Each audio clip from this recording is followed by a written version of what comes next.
الحمد لله نحمده ونستعينه ونستغفره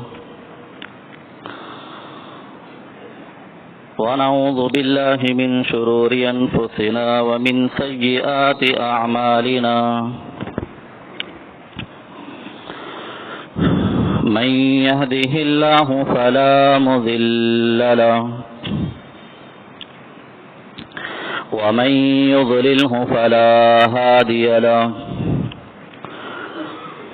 وأشهد أن لا إله إلا الله وحده لا شريك له وأشهد أن محمدا عبده ورسوله أما بعد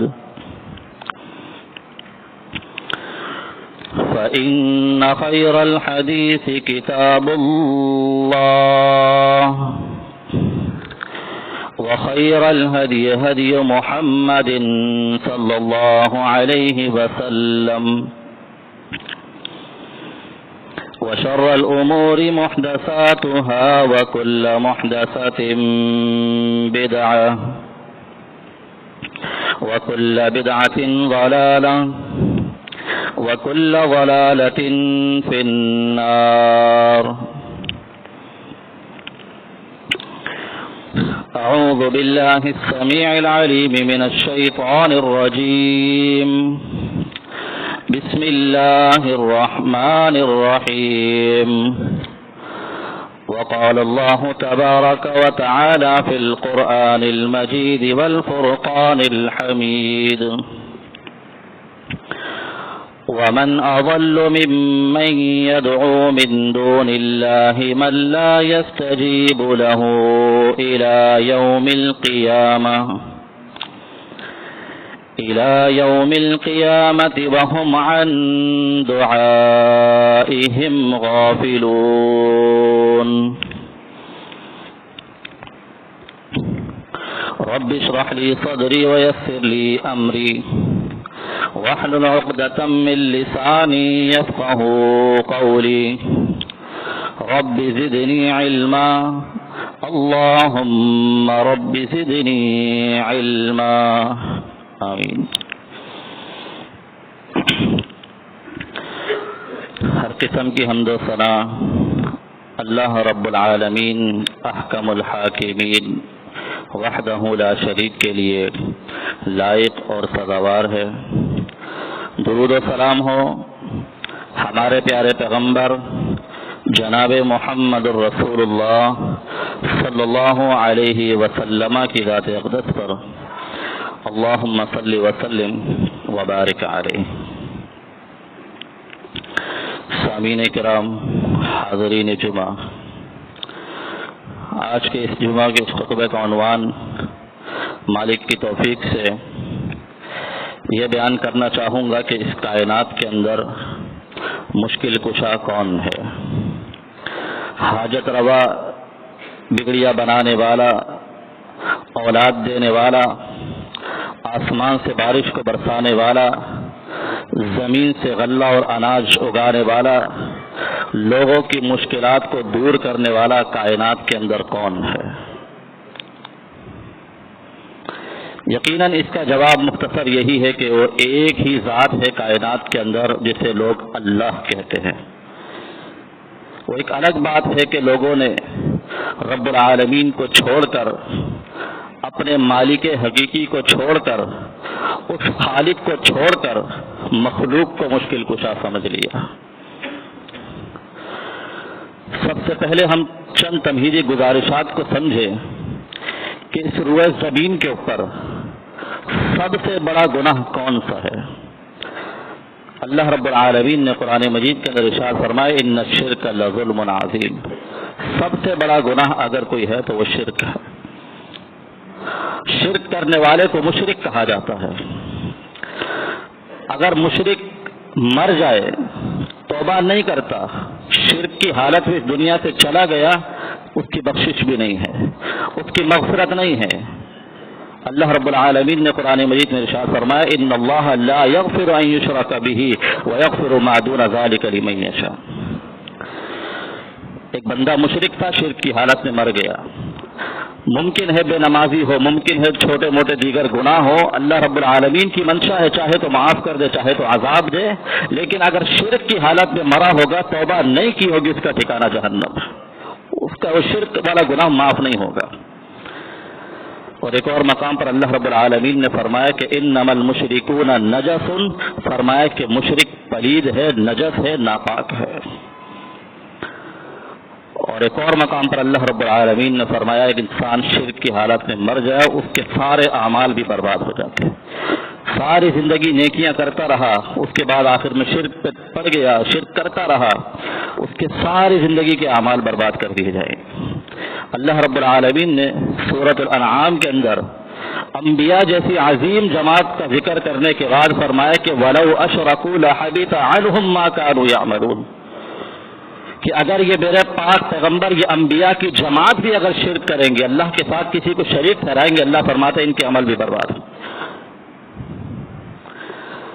اس سے بڑھ کر اللہ رب العالمین نے امام الانبیاء جناب محمد رسول اللہ صلی اللہ علیہ وسلم جیسی مبارک ہستی کو خطاب کیا، لئن اشرکت لیحبطن عملک ولتکونن من الخاسرین. اے پیغمبر، اگر آپ نے بھی شرک کیا تو آپ کے عمل بھی برباد کر دیے جائیں گے اور آپ خسارہ پانے والوں میں سے ہو جائیں گے، نقصان اٹھانے والوں میں سے. ان آیات کا یہ ہرگز مقصد نہیں کہ انبیاء شرک کرتے تھے تو اللہ نے منع کیا ہے، بلکہ انبیاء کو خطاب کر کے یہ امت مسلمہ کو یہ پیغام پہنچایا جا رہا ہے کہ اگر میرے پاک پیغمبر انبیاء کی جماعت اگر شرک کرے تو میں ان کے اعمال کو برباد کر سکتا ہوں، تو تمہاری کیا حیثیت کہ تم رب کے ساتھ کسی کو شریک ٹھہراؤ. اس کے بعد اللہ رب العالمین نے فرمایا کہ مشرک کے اوپر جنت حرام ہے. انہ من یشرک باللہ فقد حرم اللہ علیہ الجنہ، جو اللہ رب العالمین کے ساتھ کسی غیر کو شریک ٹھہرائے گا، اللہ رب العالمین نے جنت کو اس کے اوپر حرام کر دیا، اس کا ٹھکانہ ہمیشہ کے لیے جہنم. اس کے بعد دو اصول کی باتیں اپنے ذہن میں بٹھا لیجیے. یہ دو باتیں ہی گویا کہ پورا عنوان ہے، پورا موضوع ہے. شرک سے بچنے کے لیے اور شرک پہ لگے ہوئے لوگوں کو شرک سے ہٹانے کے لیے ان دو باتوں کو ذہن میں بٹھانا ہوگا. نمبر ایک، پہلا اصول کیا ہے؟ اگر اللہ کے علاوہ کائنات کے اندر اگر کوئی مشکل کشا، حاجت روا، بگڑیا بنانے والا، اولاد دینے والا اگر کوئی ہوتا اللہ کے علاوہ تو وہ انبیاء اور رسل کی جماعت ہوتی. اللہ نبیوں کو مشکل کشا بناتا، اللہ ان کو حاجت روا بناتا، لیکن ایسا نہیں ہے. دوسرا اصول کیا ہے؟ دوسری بات کیا ہے؟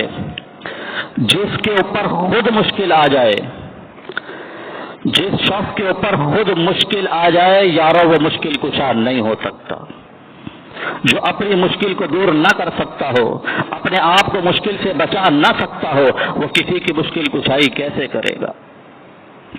آپ اٹھائے قرآن مجید کا مطالعہ کریں، بسم اللہ کی با سے لے کر والناس کی سین تک پورا قرآن مجید پڑھ ڈالیں.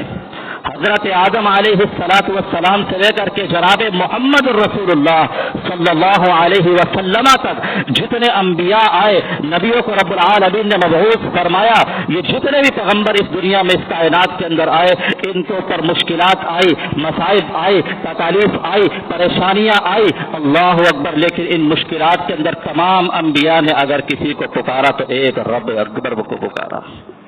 کس سے مانگا؟ رب سے مانگا.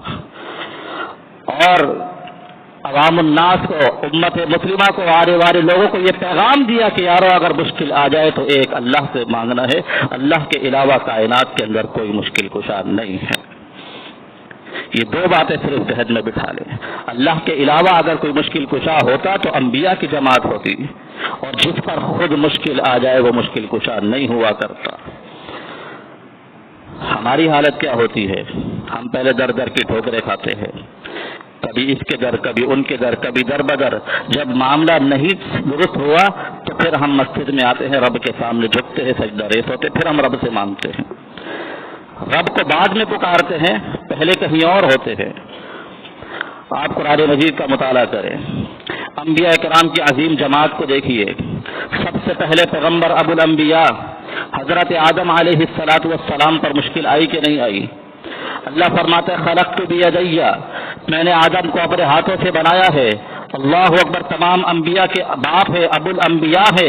ممکن ہے اللہ نے ان کو مشکل کشا بنایا ہو، ممکن ہے ان کو حاجت روا بنایا ہو، لیکن جب ہم قرآن کو پڑھتے ہیں، قرآن کا مطالعہ کرتے ہیں، سورۃ البقرہ کو اٹھا کے دیکھیے، اللہ رب العالمین نے حضرت آدم علیہ السلام کو جب جنت میں داخل کیا تو کہا ہے آدم پوری جنت میں گھومو، جہاں دل کرتا ہے جاؤ، لیکن ولا تقربا هذه الشجرة فتكونا من الظالمین، اس درخت کے قریب نہیں جانا۔ اللہ رب العالمین نے منع کیا، لیکن شیطان نے بہکایا، وسوسے میں ڈالا، حضرت آدم علیہ السلام اس درخت کے قریب چلے گئے، اس کو چکھ لیا۔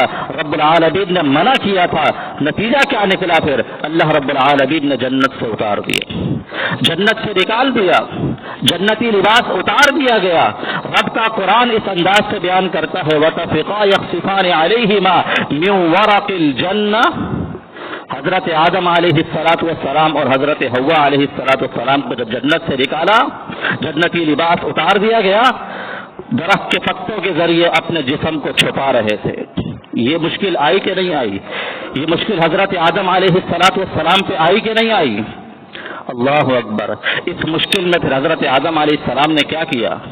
اللہ رب العالمین کو پکارا، ربنا ظلمنا انفسنا وان لم تغفر لنا وترحمنا لنكونن من الخاسرین۔ اے ہمارے رب، ہم اپنے نفس کے اوپر ظلم کر چکے ہیں، ہم سے غلطی ہو گئی ہے۔ وَإِن لَّمْ تَغْفِرْ لَنَا وَتَرْحَمْنَا، اگر تو نے ہمیں معاف نہ کیا، ہم پر رحم نہ کیا، لَنَكُونَنَّ مِنَ الْخَاسِرِينَ، ہم ضرور بھی ضرور خسارہ پانے والوں میں سے ہو جائیں گے، نقصان اٹھانے والوں میں سے ہو جائیں گے۔ کتنی بڑی مشکل آئی حضرت آدم علیہ السلام پر، لیکن پکارا کس کو؟ ایک رب العالمین کو پکارا۔ یہاں پر بعض لوگ کہتے ہیں حضرت آدم علیہ السلام پر جب یہ مشکل آئی، آسمان کی طرف نگاہیں کری، ایک کلمہ لکھا ہوا تھا، اس کلمے کے ذریعے آدم علیہ السلام نے اس کے وسیلے سے اللہ رب العالمین سے مانگا، اللہ نے معاف کر۔ یہ بات غلط ہے، من گھڑت ہے۔ اللہ خود قرآن میں کہہ رہا ہے فَتَلَقَّى آدَمُ مِن رَّبِّهِ كَلِمَاتٍ فَتَابَ عَلَيْهِ، اللہ فرماتے ہم نے آدم کو کلمات سکھائے تھے۔ لوگ کہتے آسمان پہ لکھے ہوئے، تو پتہ یہ چلا کہ پیغمبر آدم علیہ السلام پر مشکل آئی، اس مشکل کے اندر کس کو پکارا؟ ایک رب اکبر کو پکارا، اللہ نے مشکل سے نجات دی۔ اس سے آگے چلیے، حضرت نوح علیہ السلام کا واقعہ بڑا مشہور ہے۔ آپ کا بیٹا آپ کی آنکھوں کے سامنے پانی میں غرق ہوا، ڈوب گیا۔ باپ کہنے لگا بیٹا آ جاؤ، یا بنی ارکب معنا، آپ بیٹا ہمارے ساتھ کشتی کے اندر سوار ہو جاؤ۔ بیٹا کہنے لگا سآوی الی جبل یعصمنی من الماء، میں پہاڑ کی چوٹی پہ چڑھ جاؤں گا، پہاڑ کی بلندی کے اوپر چڑھ جاؤں گا، یہ مجھے رب کے عذاب سے بچا لے گا۔ اسے کیا معلوم تھا کہ رب کا عذاب کس قدر خطرناک، کس قدر سخت ہے، رب کی پکڑ کس قدر سخت ہوا کرتی ہے، رب کے عذاب سے کوئی بچ نہیں سکتا۔ کہنے لگا میں پہاڑ کی بلندی کے اوپر چڑھ جاؤں گا۔ اللہ اکبر، جب عذاب آیا، پانی کی موجیں آئی، لہریں آئی، بیٹا پیغمبر نوح کی آنکھوں کے سامنے پانی میں غرق ہوا۔ یہ نبی پر مشکل آئی کہ نہیں آئی؟ اپنے بیٹے کو نہیں بچا سکے، رب العالمین کو پکارا۔ ونادى نوح ربه فقال رب ان ابني من اهلي وان وعدك الحق وانت احكم الحاكمين۔ نوح علیہ السلام نے اپنے رب کو پکار کے کیا کہا؟ ان ابنی من اہلی، اللہ یہ تو میرے اہل میں سے ہے، یہ تو میرا بیٹا ہے۔ وان وعدک الحق، تیرا وعدہ سچا ہے، تو نے کہا تھا کہ تیرے اہل کو برباد نہیں کروں گا، یہ تو میرا بیٹا تھا، میرے اہل میں سے تھا، میری آنکھوں کے سامنے ڈوب گیا، تیرا وعدہ تو سچا ہے، پھر یہ معاملہ کیوں ہوا؟ اللہ اکبر، اللہ نے فرمایا نہیں، لو یہ تیرے اہل میں سے نہیں ہے، انہ لیس من اہلک، یہ تیرے اہل میں سے نہیں ہے۔ وجہ کیا ہے؟ انہ عمل غیر صالح، اس کے عمل غیر صالح ہے، یہ مشرک تھا، یہ تیرے اہل میں سے نہیں ہے، تیرا اس کے ساتھ کوئی تعلق نہیں ہے۔ فلا تسألنی ما لیس لک بہ علم، اور آج کے بعد مجھ سے اس چیز کے بارے میں سوال نہ کرنا جس کا تجھے علم نہ ہو۔ انی اعظک ان تکون من الجاہلین، میں تجھے نصیحت کر رہا ہوں، آج کے بعد اس قسم کے سوالات نہ کرنا، کہیں ایسا نہ ہو تیرا شمار بھی پھر جاہلین میں سے ہو جائے۔ اللہ رب العالمین نے وقت کے پیغمبر نوح علیہ السلام کو ڈانٹ دیا، یہ مشکل ان کے اوپر آئی، یہ آزمائش کی پریشانی ان کے اوپر آئی، لیکن اس کے بعد نوح علیہ السلام نے پھر رب کو پکارا، قال رب انی اعوذ بک ان اسألک ما لیس لی به علم والا تغفر لی وترحمنی اکن من الخاسرین۔ اللہ میں تیری پناہ میں آتا ہوں، انی اعوذ بک ان اسألک ما لیس لی به علم، یہ کہ میں اس چیز کے بارے میں تجھ سے سوال کروں جس کا مجھے علم نہیں، وَإِلَّا تَغْفِرْ لِي وَتَرْحَمْنِي، اگر تو نے مجھے معاف نہ کیا، مجھ پر رحم نہ کیا تو میں خسارہ پانے والوں میں سے ہو جاؤں گا، نقصان اٹھانے والوں میں سے ہو جاؤں گا۔ پتہ یہ چلا کہ نوح علیہ السلام بھی اپنی مشکل خود ٹال نہ سکے، ان کے اوپر بھی مشکل آئی۔ اس سے آگے چلیے۔